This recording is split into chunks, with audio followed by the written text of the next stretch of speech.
that you can join me. I see lots of familiar faces and some new folks too. So really excited that you are here on your Tuesday afternoon. I was thinking, is it Tuesday? Yes, it is. So thank you for that. We'll go ahead and hop in. Today's webinar is on informative and expository writing, English 1 through 4. So we'll start with some housekeeping. Casey is going to be dropping links in the chat for you all today. So just know that when you see her name pop up, there's probably something good for you to click on. So that's there. Start with introductions. My name is Brenna McCormick, and I'm the Secondary ELA Education Associate at the State Department of Education in the Office of Assessment and Standards on the standard side of the office. So I support high school English standards. I have with me two of my colleagues who are helping behind the scenes. I have Mandy Hawker, who is our elementary education associate. She is going to be letting people in, making sure we can all hear well and that there are no questions in the chat that need to be answered. And then we have Casey Prince Harvey, who is our humanities education associate and ELA support. She was a high school English teacher, so she has been given the task to look closely at the chat. If you have any hard high school questions, she's your girl, and she'll be dropping links for us as well. So I would love to know who you are. If you want to take just a second and pop in the chat, maybe your name, your district, one fun thing that you've done so far this summer.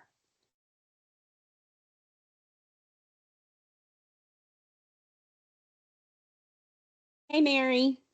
We just saw you. Hi, Luke. Hawaii. Lucky duck.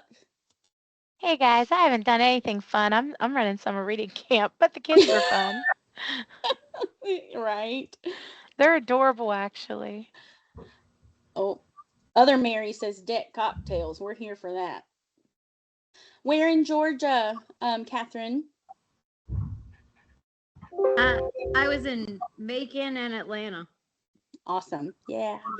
I have family in Georgia as well, but my brother lives in Savannah. Emory graduated. That's awesome, Denise. VBS. Mandy's son's going to VBS this week. How fun. He's also at zoo camp, so he is living his best life. Margot's about to go to Jamaica. I would not be here if I was about to leave for Jamaica, so kudos to you. Blueberries. Picking blueberries. I love it. Built a chicken coop, Kate. That is awesome. Some people are still working. Oh, I love it. I'm going to have to just live vicariously through all y'all. That's one thing we had to let go of when we took this cushy job up at the State House, guys. No more summers for us. So I feel you, Cameron. All right. Thank you for letting us know who you are. I'm just so glad you're here and that you were willing to give up some time this afternoon to learn with us. So Casey's going to drop for you in the chat our landing page. And that is where you will find everything that we go over today. Just so you know, we are recording this meet. The recording will be sent out within a week, as well as the slide deck. And again, the landing page will be given again. So you are welcome to use that however you need to. The other thing that Casey has put in the chat is the attendance form. So if you'll take a moment to put in your attendance, that is one way that we will be able to provide you with your recertification credit for attending today. So go ahead, take a moment, fill out the attendance, and then we'll hop into the good stuff. Just as a reminder, as you're filling out that attendance, that any instructional resources and supports that we share throughout our presentation or post on your landing page are just examples. The resources are here just to be in addition to your high quality instructional materials that are going to be available to you here soon if they have not already been delivered to your classroom doorstep. We know that in South Carolina, curriculum is determined and selected at the local level, and your instruction should be based on student interest and need. So always take those things into consideration, as well as what we have to give you today as examples. So again, if you've been with us in this webinar long haul, we're coming up on 1 year of webinars now. We have not been able to give recertification credits for webinars until this summer, and we are so happy that we can do that. So there are 3 requirements for you to receive that recertification. Number 1, you can check off your list because you have to be here in person, live on the web, and participate.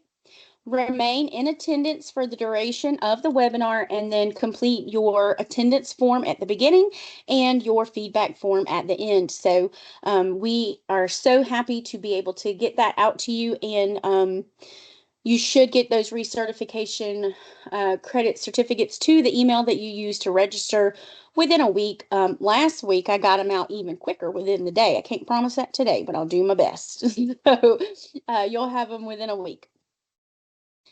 So our purpose for today's work is to enhance the understanding of the expectations for informative and expository writing for secondary students, and then provide instructional strategies to support students' ability to analyze and explain complex ideas and information. So that is the goal. I want you to walk away better understanding what the expectations of informative and expository writing is for our secondary students, and then have a couple of instructional strategies in your back pocket that can help you support students as you give them instruction around informative and expository writing. So let's do a little pulse check. If you were with us for our argumentative webinar last week, we did this same thing. And if you weren't with us, no worries. We'll make sure the video for that one is actually on your landing page, so you can go back and watch it. But pulse check, I want you to put in the chat 1 to 4. No worries, Amanda. Casey will drop that for you. 1 to 4. Strongly agree is 1. Strongly disagree is 1, and strongly agree is 4.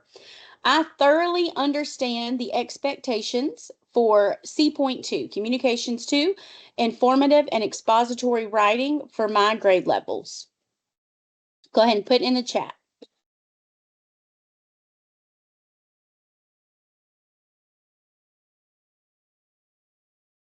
All right, excellent. So some 2s, some 3s.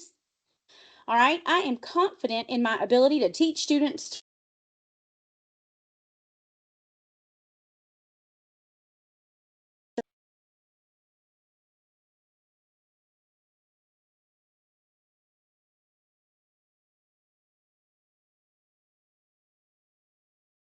Brenna, it seems like you're muted.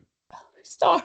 Thank you. That would be important. It seems like we have quite a mixed group today, so that is wonderful. And then finally, our last one, I have a variety of informative expository writing experiences to pull from when asking students to demonstrate or practice their learning. Excellent. So this week, I think we're a little bit more mixed than we were with argumentative. So that is exciting. And hopefully everyone will walk away moving up just at least 1 degree. Okay, so if you were a disagree, I hope you walk out today with an agree. We're going to structure today into 4 parts. The first, just going over what informative and expository writing is and looks like in our 2024 standards. Then we will look at the vertical articulation and note some instructional insights. Then we'll go through our micro, mini, macro experiences, which is most people's favorite part because those are the instructional strategies that you can just walk away with and use. And then we will wrap up. So let's go ahead and get started.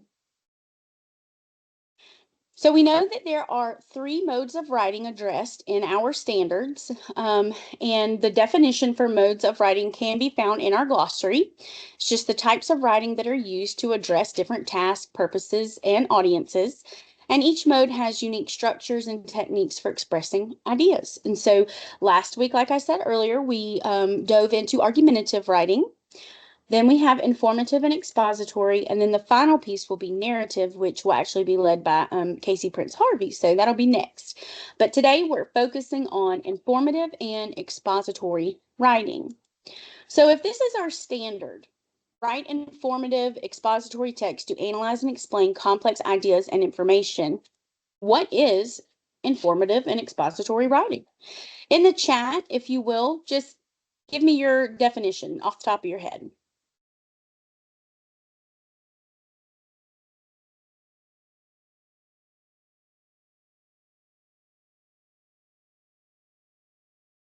Excellent. Thank you, Mandy. Writing that provides information, writing to inform, writing to teach, educating the reader, explain and inform. Excellent. Yes, you got it. So again, our glossary is one of the best tools and resources that I think we have for these new standards, and it does include a definition of informative and expository writing. So according to our glossary, which was written to meet the intent and expectation of our indicators, here is what informative and expository writing is. It's writing in which an author explores a central idea from an objective stance using relevant details from credible sources. Informative writing is done for the purpose of disseminating information. And expository writing explains steps, processes, reasoning, and/or rationale around a topic or central idea. So take a moment and just note the difference between informative and expository writing. And in the chat, or unmute yourself and let me know what do you think that key difference is?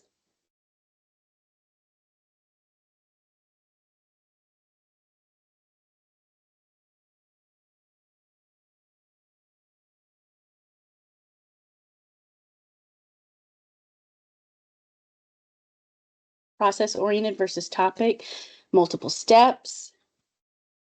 Okay, expository seems more instructional, could be a how-to, involves analysis. Very good. Expository can make you a lot more money on YouTube. I can tell you that. There you go. So that's where we need to be going. We need to be writing expository. Yes, I love that. Great explanation, Lucas. Yeah, so absolutely. Both of them explore, a topic from an objective stance using relevant details and credible sources. When you're looking at informative writing, it's disseminating information. We might not be telling people how to do something, but we're giving them just here's the facts, here's the details. And expository writing really, to me, kind of ups the rigor a little bit. It requires a little bit more cognitive complexity to think about the steps or the processes or why something exists or why do we do something this way? What's the rationale for this particular topic? So I do think it's important that we note those differences. And when we look at the vertical articulation, you'll see actually the shift in when students are expected to move from that informative writing to the expository writing. So if we look at the definitions again a little bit more closely, what terms in this definition will students need to know in order to effectively write these types of pieces? So put in the chat any terms that you see like, students are going to need to know that. Disseminating, yeah, that's a big word. Rationale, purpose, objective, credibility, absolutely. Good, Josetta. Central idea. Thank you for saying that one, Keith, because sometimes I think we think, oh, they're high schoolers, right? We know central idea, but they got to know that. It's important. Excellent. So I actually have 3 different resources where you can find the definitions to these words. If you want to make sure that what you're teaching aligns with the indicator intent. Casey's going to put all 3 of those in the chat, but they're also on your landing page. And I just want to show you which words I pulled out. So you've got central idea, objective, relevant, credible, disseminating information, reasoning, rationale, and topic. So a lot of those exact same things that you pulled out. Now you may notice that they are color coded. So words that are yellow, central idea, relevant, credible, and reasoning, you can find those right in our glossary. The word singular, that is green, objective, is defined in our research support document. And then the words that are pink are the words that are defined in the key terms for informative and expository writing that I have put on your landing page. Louise, you have your hand raised. You have a question? Yes, the document that you're talking about, the landing page and all of that, where is it? It is in the chat. Casey will drop that again for you and you can open it up. Thank you. You're so welcome. So you may be asking, why aren't they all just defined in the glossary? Isn't that what a glossary is for, right? Why don't we have them all in one place? So the answer to that is not all terms are defined in the glossary, because we only defined terms that needed additional clarification and specificity to ensure alignment with our indicator language. For example, the word objective. That is defined in our research document because it's specific to research, but when you're talking about literature, there's really only objective writing is objective writing. It's either biased or it's not, right? Rationale, topic, those words don't have a lot of multiple meanings when we're talking about literacy, so we didn't feel like they needed to be defined in the glossary. Words that we felt may be questionable or people might have differing opinions on what they mean, those are the words that we have defined in the glossary. But I did want to make sure that you had some support, and so that is why we have the key terms for informative expository writing text, as well as the resource documents with definitions. All right, so what does our explanation of strands say? If you remember, the front matter of our standards document has a lot of really great information. One of those sections is the explanation of strands, where it breaks down each of our strands, your foundations of literacy, applications of reading, research and communications, and gives you basically the spark notes. Here's what you're going to find in the explanation of strands. So here is what the explanation of strands says that informative or expository writing could look like. So it says you might provide information on a topic, investigate ideas, evaluate evidence, connect information to form new ideas and concepts, answer how and why questions. What other strand does this sound like?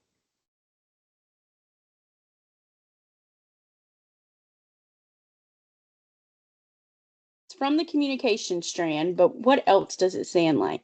Okay, it sounds like our argumentative writing from last week, right? Exactly, Kristen. Research, right? And the one thing about our standards and indicators that we know is that we don't teach them in isolation, right? When we're writing both argumentative from last week and the informative and expository from this week, we can blend so much of research in that work.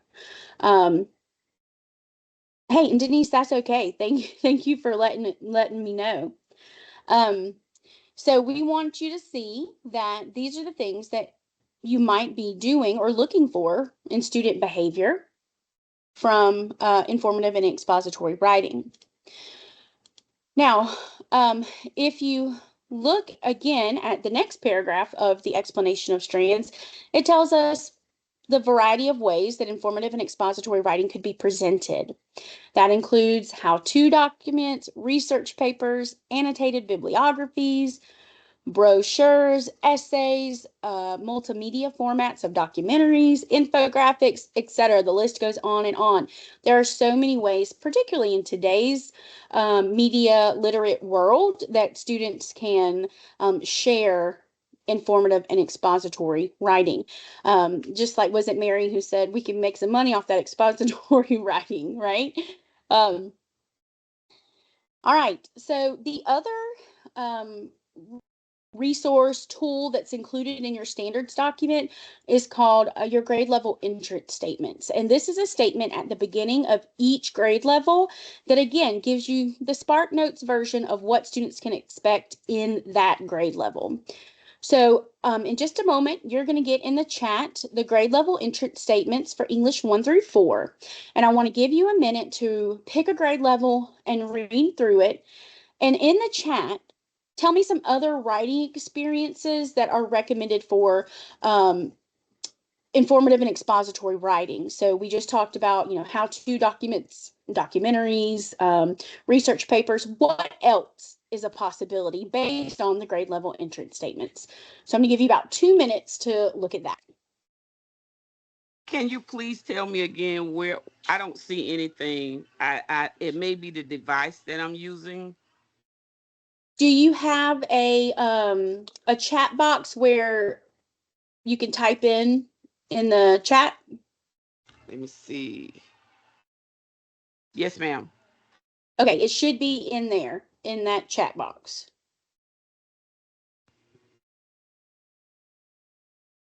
If not, Casey or Mandy, could you email Louise the link?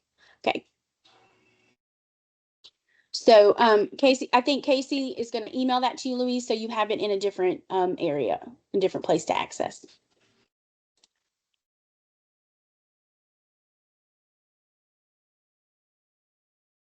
All right, I'm starting to see some responses. Professional emails, advertisements,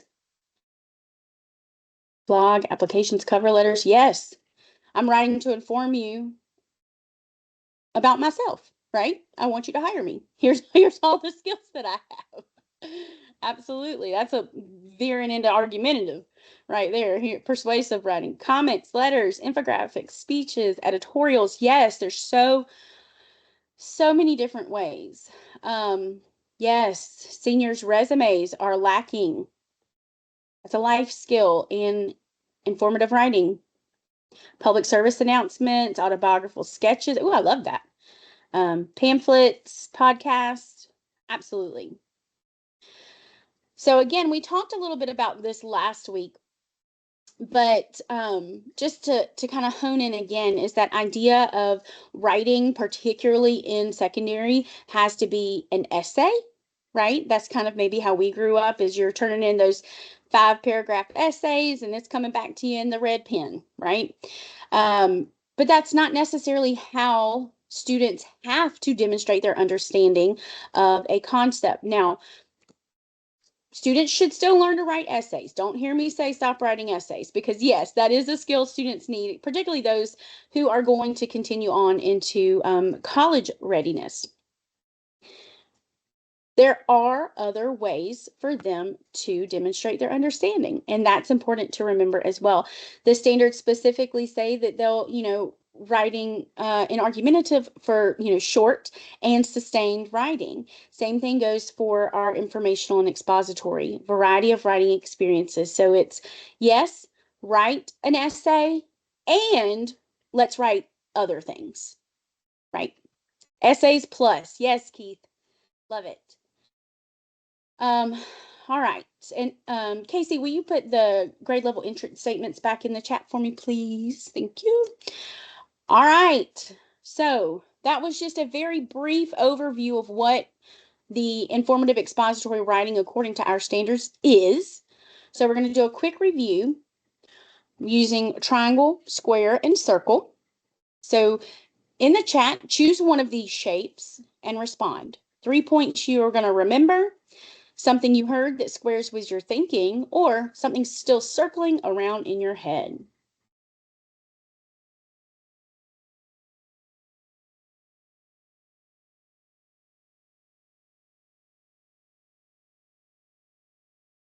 Because that's a good idea. The RPGs.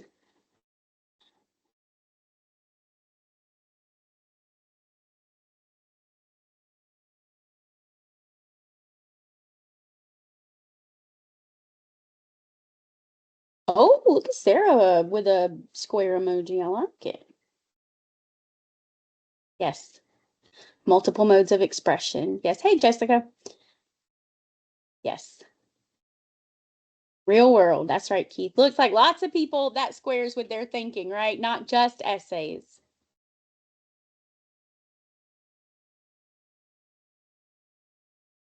Students need to relearn how to write with all of the AI generated items and things that allow them to float by. Lucas, that's a really good point. And we've tossed around some PD ideas about using AI because it is what it is. And we would be naive to think students aren't using it. So let's teach them how to use it responsibly, right? Let's teach them how to use it as a tool and a resource. So I'm right there with that. Excellent. Yes, informative, argumentative, and expository writing all have overlap. Oh, And I can agree, Denise. Yeah, Mary, go ahead. I was just gonna say, because like I'm big into AI too. you can't just be a sloppy writer and get the most out of ChatGPT even. You Right. have to be like, you have to analyze what you put in to get more out of it. And if Exactly. kids learn that as a skill, then you're actually helping them instead of them, you're going to prepare them in many ways. Just wanted to No, say that. absolutely, Mary. And that's definitely a soapbox pet project I could get on board with. And Denise, I completely agree that, in colleges, we're still writing essays. Absolutely. And so, again, don't hear me say don't write essays. Well, Just can hear you me hear me? say, yeah, go ahead. Oh, I didn't interrupt. Yeah, I just You're fine. like our instructional coaches this year did a lot in trying to get them ready for college. And Mhm. when I sat, so my oldest daughter, she graduated from Duke. And when I talked to them, like they're still writing essays like all the time. So this idea of getting away from essays, to me, I like that instructional coaches say, well, let's get away from traditional essays. That's one way that we can, make sure they're not using AI and all that to write for them. So that's still something that's kind of, swirling up here. Absolutely. And it definitely comes with a balance, I think, of we don't abandon one thing for the other, but we expose to a variety. So, Yeah, absolutely. thank you for bringing that point. Absolutely. And I'm seeing some.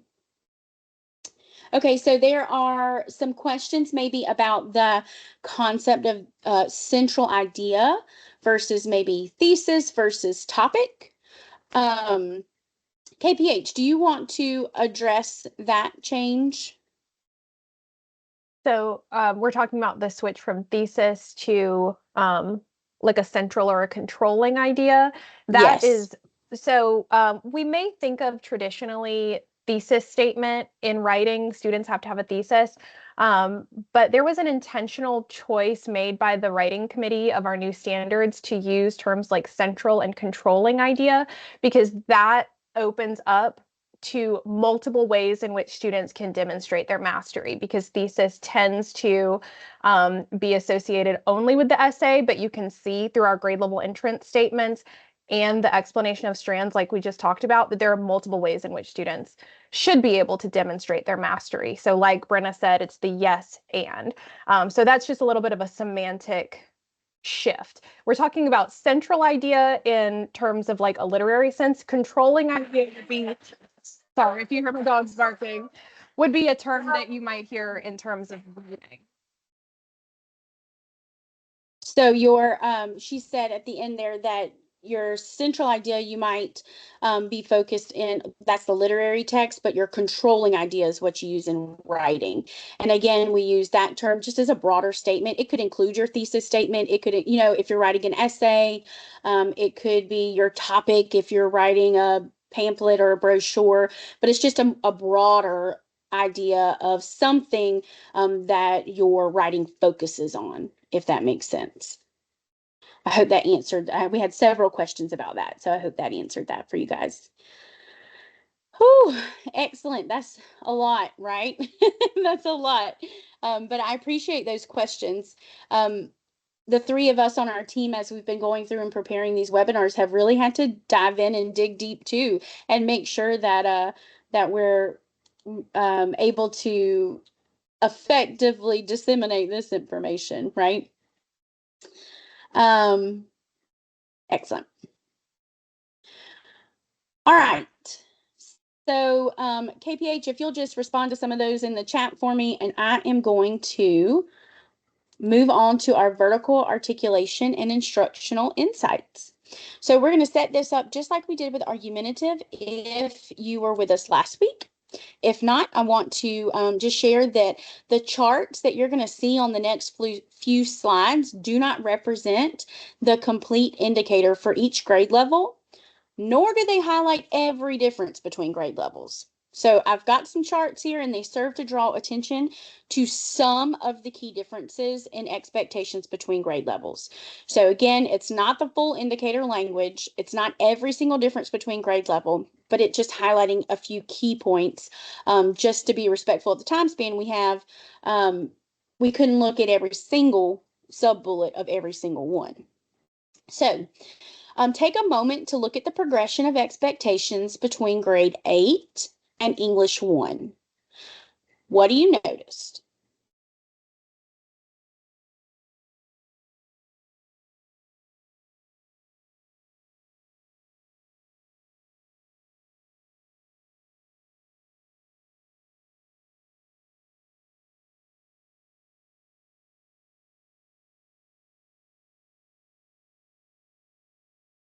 Not just relevant, but also enough for going deeper, increased rigor, complexity, they become more specific.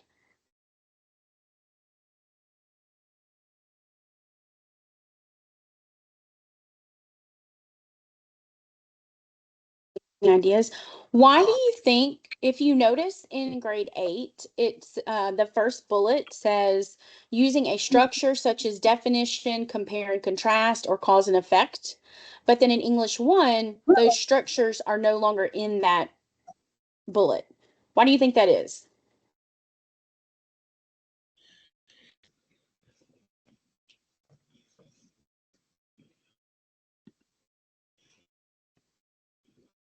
More freedom of organization. Expected mastery. Yeah, exactly. They should carry over. You guys are spot on. Yeah, once we're into English 1, we are expecting that students have mastered those structures and can use them independently, naturally, and have a little bit of freedom to move away from that structure and really develop their style as a writer. So I think that that is a great point to put out, and you guys hit the nail on the head with that. Personal voice, that's exactly right. So I'm going to show you a handful of instructional insights that I pulled out. These are things that if I was an English 1 teacher, I would want to keep in mind when planning instruction for informative writing. Okay, so here's what I would want to keep in mind. Number 1 is that the glossary is there to clarify indicator language such as relevant and sufficient facts. So what do we mean by that? Again, like we just talked about, that students have learned those individual structures, and they're now expected to apply those in their writing naturally as they develop their voice and style. They are expected to use a variety of transitions to link major sections of the text, as well as the ideas and concepts within those sections, everything that y'all are pointing out. Informative text can include, but are not limited to, essays, brochures, pamphlets, projects, infographics.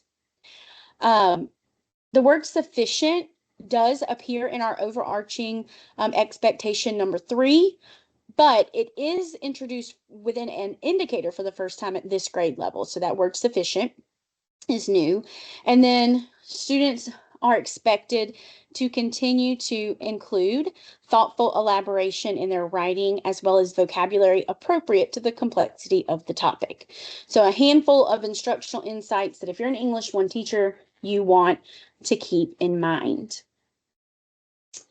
So now we're going to do the same thing, but we're going to look at English 1 and English 2 side by side. And I saw in the chat that someone likes that side by side. I do too. I like to really see that shift in the vertical alignment. I think it's important. So I'm going to give you a moment to look at this progression and put your noticings in the chat.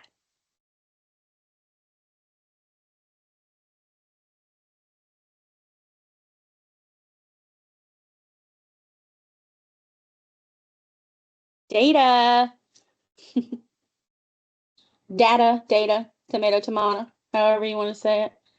Maintain. Maturity. Oh, I love that, Kate. Objectively presenting data. Absolutely. Which is becoming increasingly harder, I think, in our society, in our climate. It's increasingly more difficult to be objective. Excellent. Absolutely. You guys are noticing all of the things that I also pointed out. So let's take a look at the instructional insights that I noted. Again, glossary includes definitions for data, tone, style, and task. If you're interested in knowing exactly what the indicator intent would be. Again, your informative text can have a variety of product, and students are expected to continue to use that thoughtful elaboration and complex vocabulary as they're writing. So the big shift really is that addition of data and establishing and maintaining that objective tone. English 2 to English 3. Take a moment. What do you notice? A little bit more on the screen, so I'll give you a little bit more time.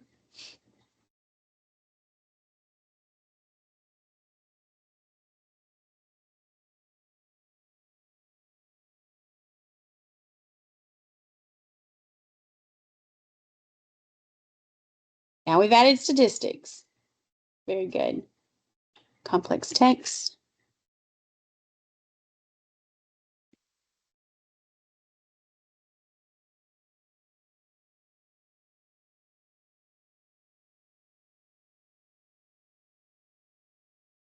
Syntax, formal, audience consideration.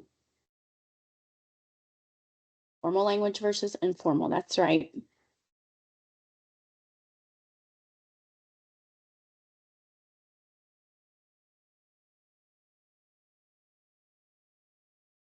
All right, so let's look at some findings.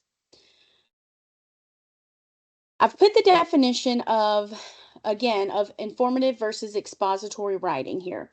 And I want to ask you before I move further, you may have noticed, you may not have noticed, but this is the first time that expository writing is included in English 3. Until this point, it said informative. Why is that?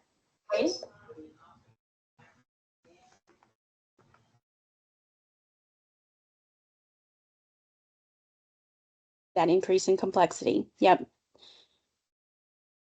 They have to learn to present the facts, and then later they can analyze them. That's exactly right. We're dialing up that rigor.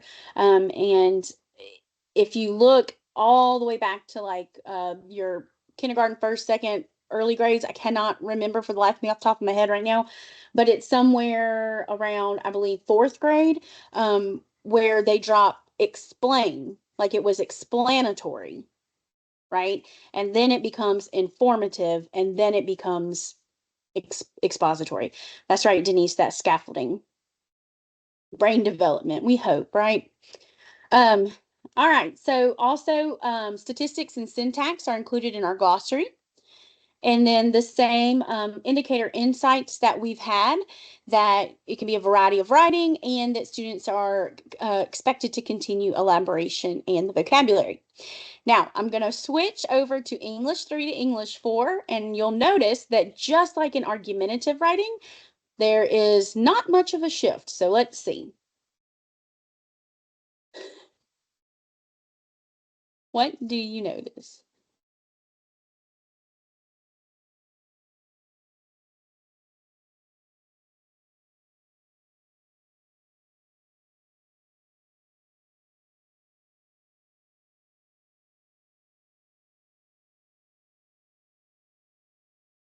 Building.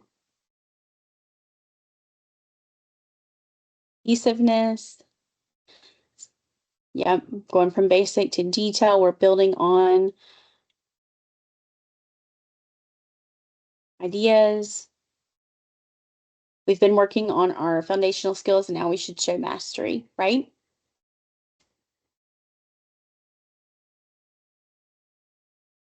More connected, more focused. Absolutely. So let me show you a couple of things. When it says so that each new element builds on what precedes it, that's referring to a logical sequence of information. You may need to use text features as needed and appropriate. Students are building in those structures that show that they understand how information should be presented, that this has to come before this, which has to come before this, and it needs to be in that order when you're writing informative or expository text. And then again, our same indicator insights, variety of text, elaboration, and appropriate vocabulary. And so again, that was your quick and dirty look at how these progress through the vertical articulation. Oh, great question. So what's an infographic? I'm actually going to show you one in just a little while. That funny that you should ask. So I'll point it out then. But it's basically a graphic representation of information. So I will point that out when we get to that example. Thank you for asking. So I'm going to ask you now, this is going to be a hard question. What's the most important thing from that little section, the vertical articulation and the instructional insights? What's your most important thing?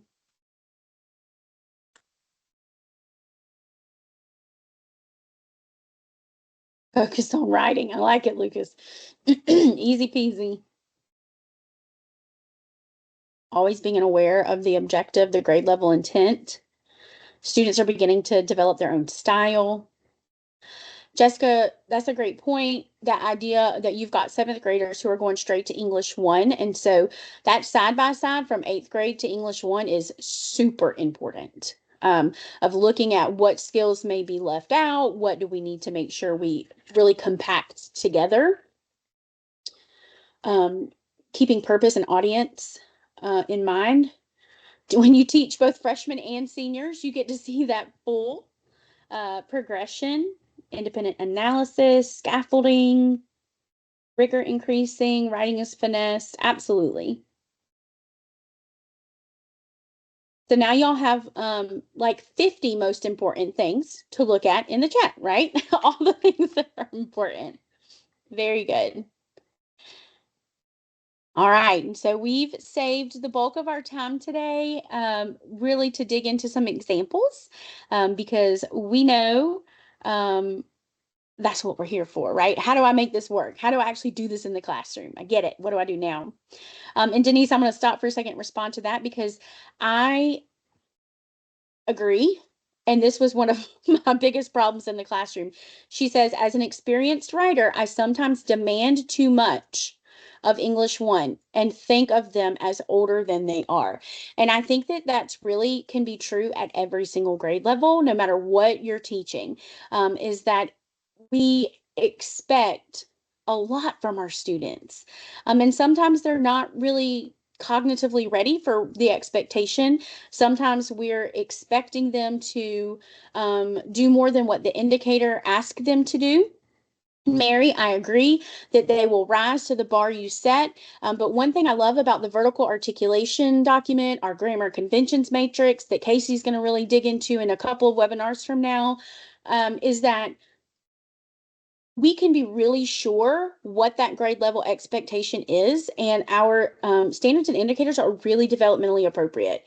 And so we can be sure that, you know, if I'm an English 1 teacher, the expectation outlined in the indicators is what they should be able to handle. So I want to expose my students to that grade level indicator language. I want them to be able to meet that by the time they leave my classroom, but I also can kind of rein myself in and make sure that I'm not trying to do too much. And on the flip side of that, like when I taught middle level intervention, I often handicapped my students in my effort to help them be successful. And I held them to too low of an expectation because I just wanted them to feel like they could do it, right? So it really helps you, you know, if you're looking at that grade level indicator and teaching to that expectation, really helps you stay in the sweet spot of here. I'm not holding them too high, but I'm also pushing them to a place that they really need to be based on their developmental appropriateness. So, gosh, I love that conversation. And there's another one of my soapboxes. I could build a house with all my soapboxes. All right, so we're gonna we're gonna move into the application of these skills. And so as we move forward, you'll see a micro, a mini, and a macro writing experience. Specifically, the one that I'm going to demonstrate is for English 3. Last week I did an English 1 example with you all. Next week you'll get, or next time we have this webinar, you'll get English 2 examples. So we're just sharing the love. And then once I go through the English 3 example, I'll set you loose to look at all the other grade level examples as well. You will notice that each example is directly tied to an indicator for English 3, and then they often relate to other course level indicators. So we might pull in AOR, we might pull in research. So lot to bang for your buck in these instructional strategies. So you may be wondering, if you were not here for the micro, mini, macro webinar, what am I talking about? So these are just a variety of writing experiences that we have named based on how long they should take in the classroom. So you have micro experiences, which will take less than a class period. Mini experiences, which are 1 to 2 class periods, and then your macro experience is your a culminating product. So what you might think of your typical 5-paragraph essay, your research paper, those longer projects. Now, yes, Stephanie. So Casey, a couple weeks ago, actually did a webinar that really dives into each one of these through each of the modes of writing. She'll put the link for that webinar in the chat. It's also, I'm pretty sure I put it on your landing page. So you can go back and watch that. And if you need a more in-depth explanation of those different types of categories of writing. And then the other thing that I want to make sure we have clarity on before we hop in is the difference between instructional strategies and writing experiences. So if you were with me last week, don't cheat. You probably know the answer to this already if you were listening. But what is the difference between an instructional strategy and a writing experience?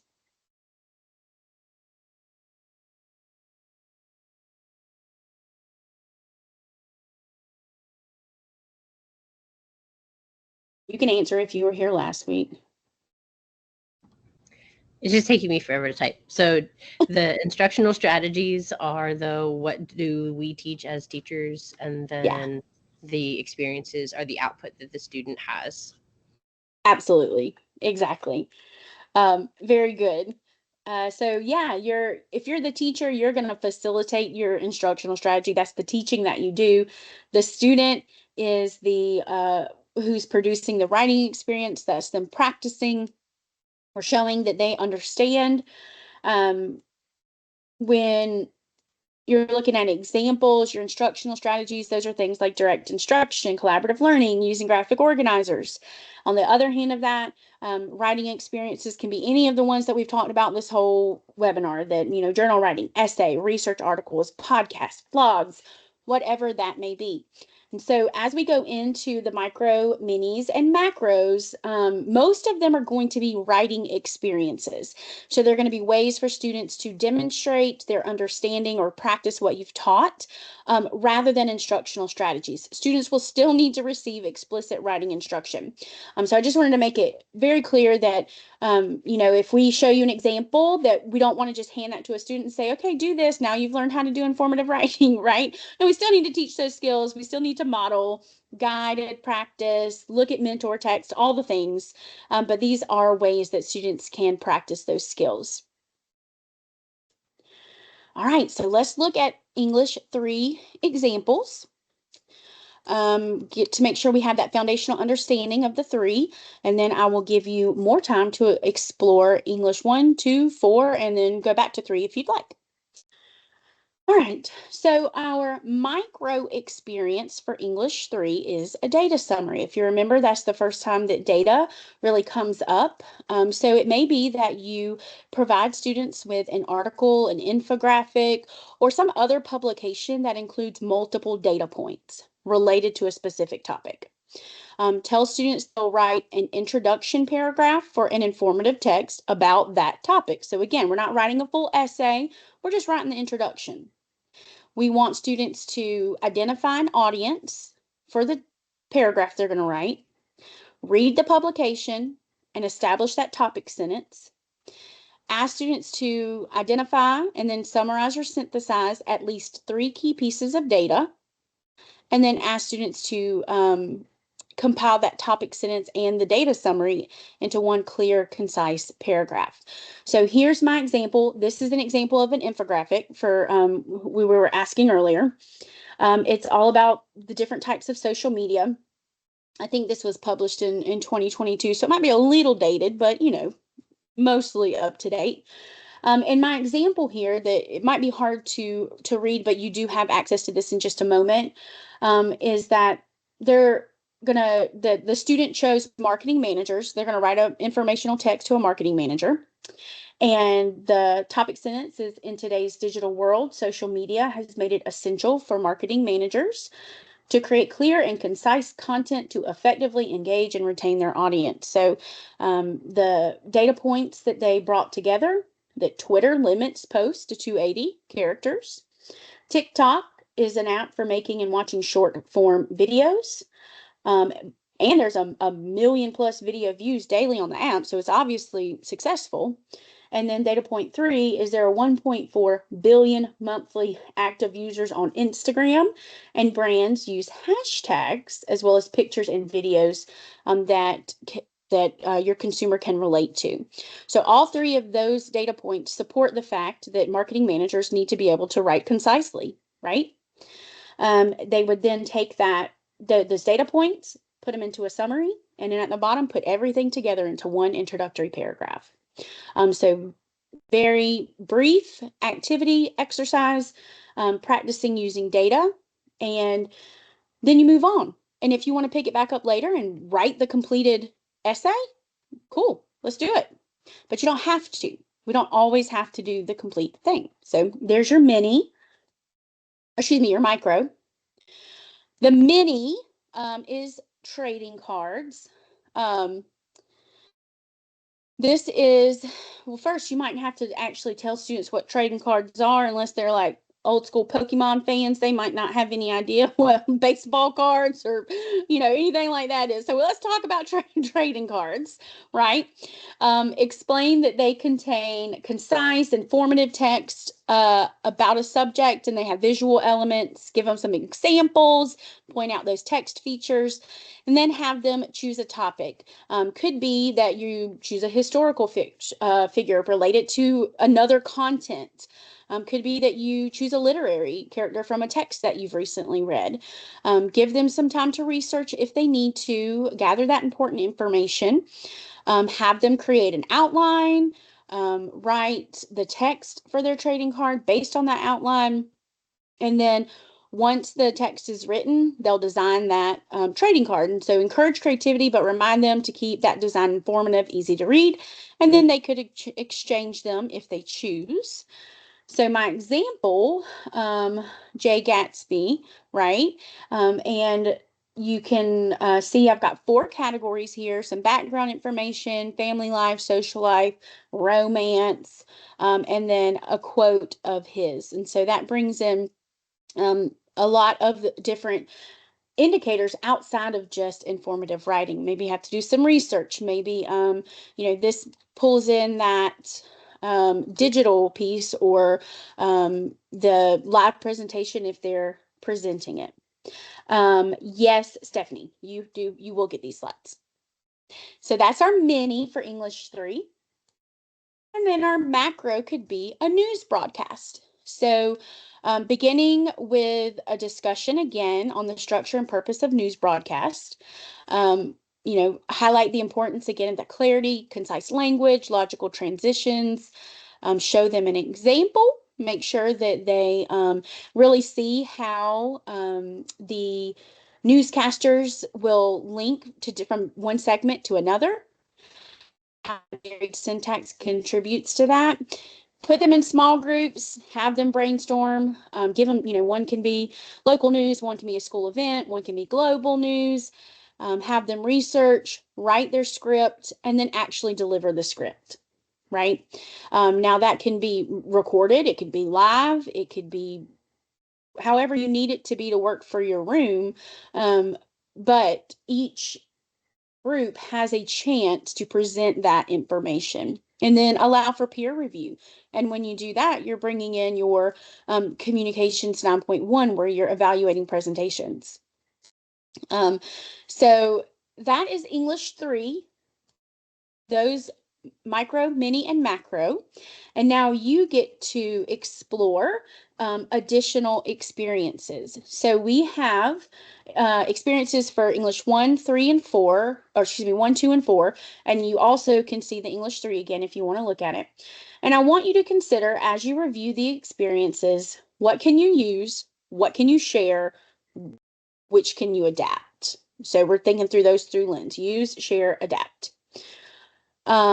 Yes, Denise. All right, so let's give you the uh-oh. I just realized I didn't link that folder for Casey. She's probably like, wait, where's the I was about folder? to say, yeah. It's on the landing page. So if you have your landing page up, you can get that link, but I'll get it for you real quick. It's not on the landing page. Y'all, I lost my mind temporarily, apparently, when I was making this. Forgive me. Get it for you really quickly. We'll edit this part out of the recording. Won't be a deal.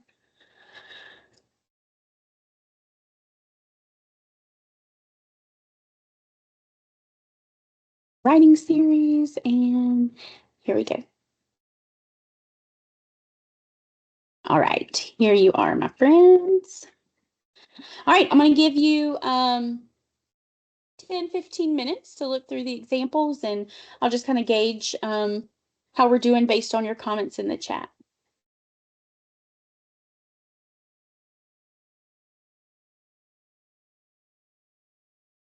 Oh, now it's not shared with there. Hold on, y'all. All right. Refresh your folder, and you should be able to open it.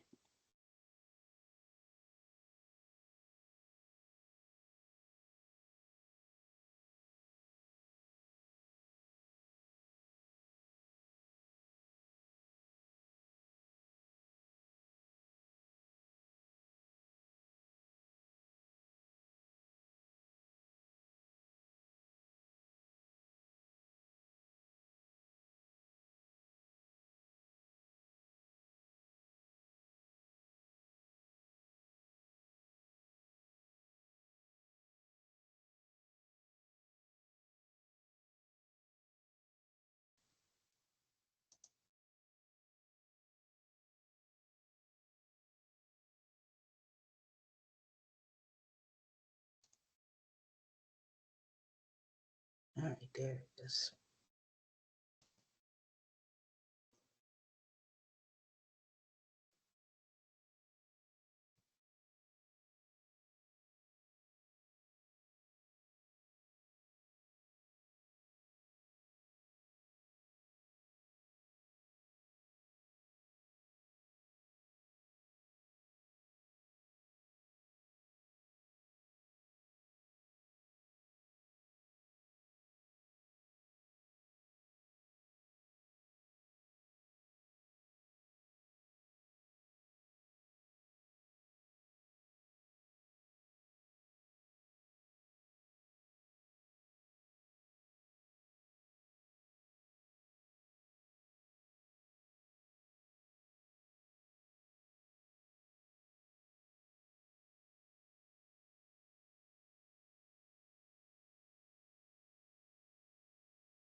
Can you let me know, if this is correct, what I put in the chat box? Did I capture what you'd said to us correctly? Okay, thanks, ladies. I'm sorry, I just wanted to make sure I show the high school the right stuff.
Y'all, I was just talking. Could you hear me at all?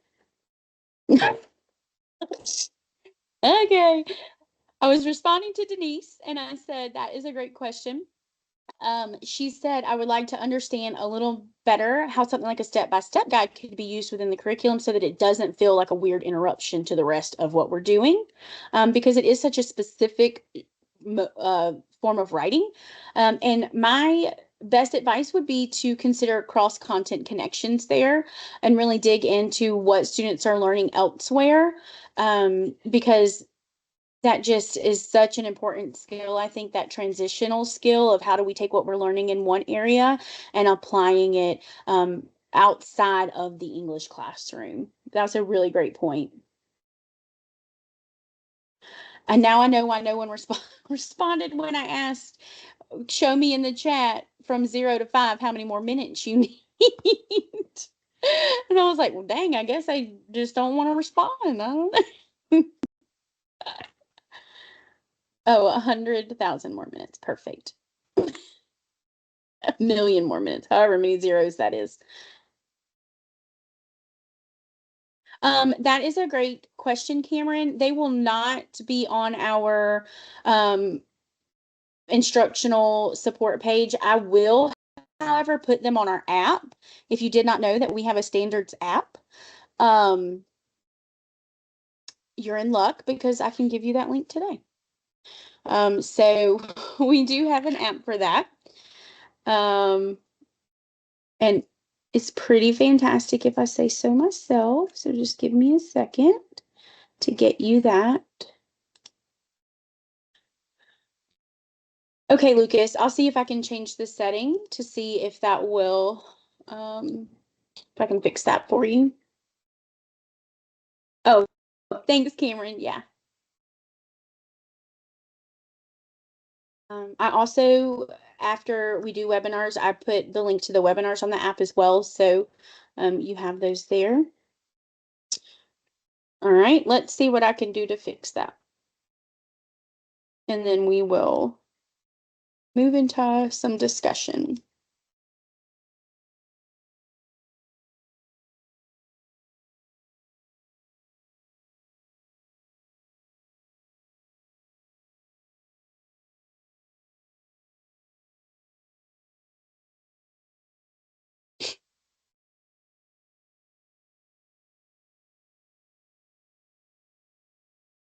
It's set up for you to be able to make copies, so I'm not sure.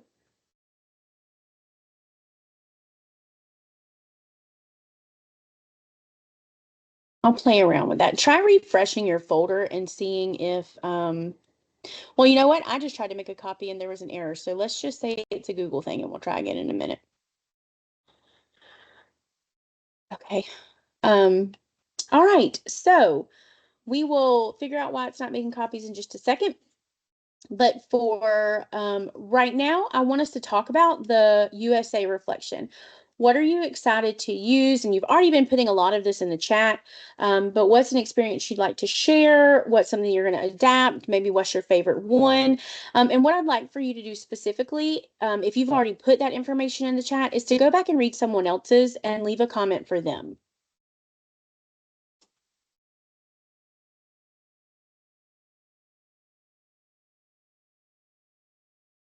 Little virtual think, pair, share, right? Denise, yes. If you'll go back in the chat and find someone else's comment about what they're loving in these folders and give them some feedback.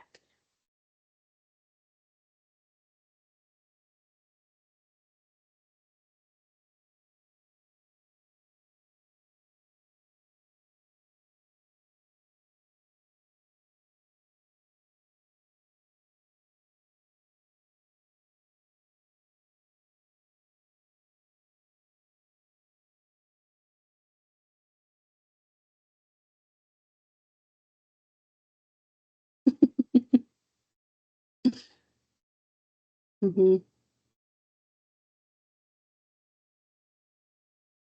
I can't help it. I'd be a terrible judge. They better never put me on a bench. I'd be like, oh, give that baby a chance. Give that baby a chance. I just loved all those resources. I don't know who all made them, but thank you, thank you, thank you. You're welcome. Very welcome. Kind of, like if I could sit in a corner and just like write activities and curriculum and instructional strategies and just tell everyone to leave me alone, I'd do it all day. All day. There is a job that does that. It's called being an entrepreneur. And I mean, I know people that are making bank doing that on Instagram and TikTok. Yeah. Yes, let's do it. When are we opening our business? I love it. Guys, I'm loving these comments. I hope that you truly are finding these useful. If you didn't get to join us for the argumentative webinar last week, there's a whole other set of micros, minis, and macros specifically for argumentative writing. And then when Casey actually presents on narrative, you'll have a whole nother set to put in your toolbox. So those are all there for you. As an additional reminder, within a week, you're going to get a recording as well as the presentation slides for this. And then you obviously have your landing page.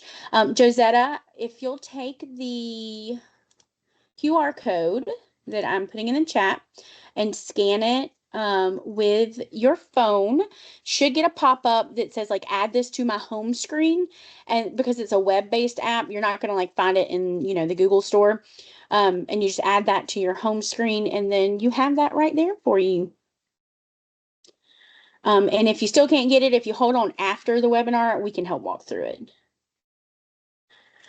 All right, my friends, let's close up, a little clarity and closure, and then I'll set you loose for whatever fun thing you're going to do for your Tuesday afternoon. And Denise, that is not a dumb question. We get that all the time, and I'll help you in just a second. All right, so tell me how our purpose was met today. Give me one thing that shows how we have met the expectation for understanding informative and expository writing, and then providing some instructional strategies to support that.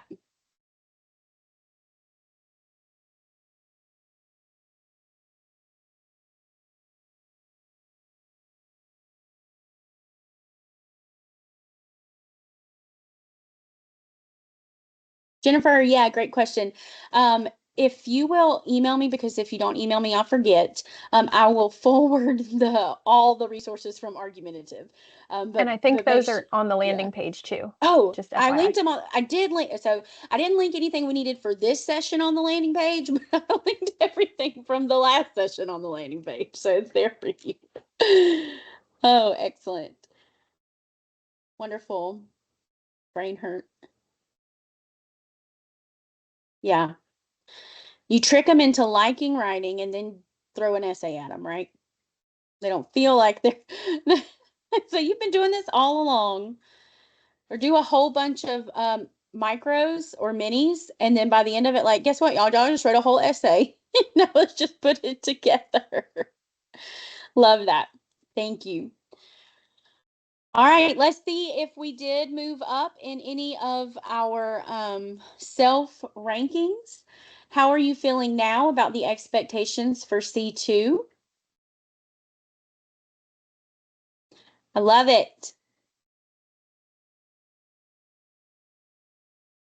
Yay. Some 3.5s. That's what I'm talking about. How about your confidence in your ability to teach students to write informative text? We know heading in the right direction. Yes. And then finally, a variety of writing experiences.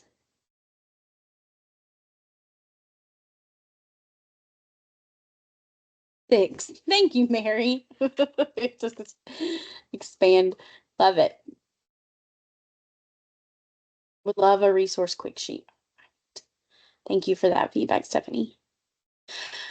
All right, my friends, the last thing that I'm going to ask of you is just some feedback. Again, we need this especially for your recertification credit. So if you'll take a moment and complete hold on, Casey, I think that might be my old one. I redid You're right, it is. Okay. Ignore that first one and do the second one. It says June 11th on it. Make sure we get you the right one.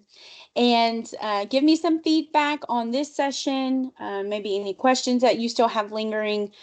You can see here that we still have several writing webinars left for the summer. And actually, Casey's going to pick up for the rest of them and lead the rest. So she'll be doing narrative writing next, followed by grammar conventions, and then improving writing. So I gave her all the hard ones.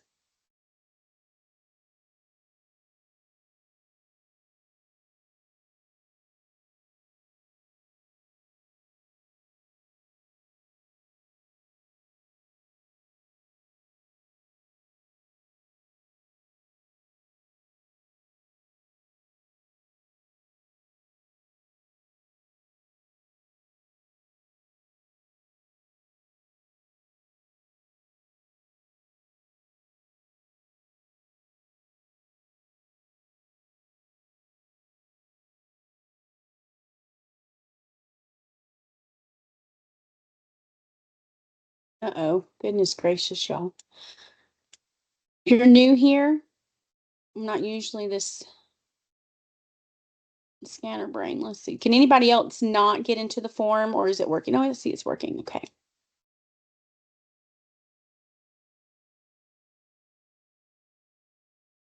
Make sure you opened. Oh, okay. Thanks, Stephanie.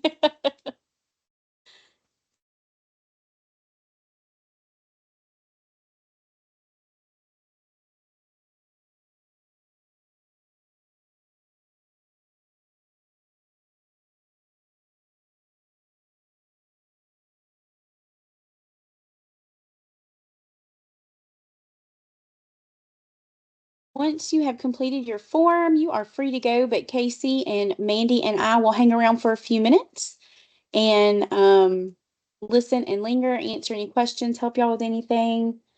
So thankful that y'all joined us this afternoon. Kate, let's see. June 25th is the, hold on, it's not part of the writing series. Let's see, we've got like 4 things going simultaneously right now. So let's see if I can find the, yes, Mary. All right. Oh, we had it pulled. We've got June 25th is a Foundations of Literacy, but then also you've got a middle level webinar that day, AOR 4.1. Great question, Kristen. So one of the requirements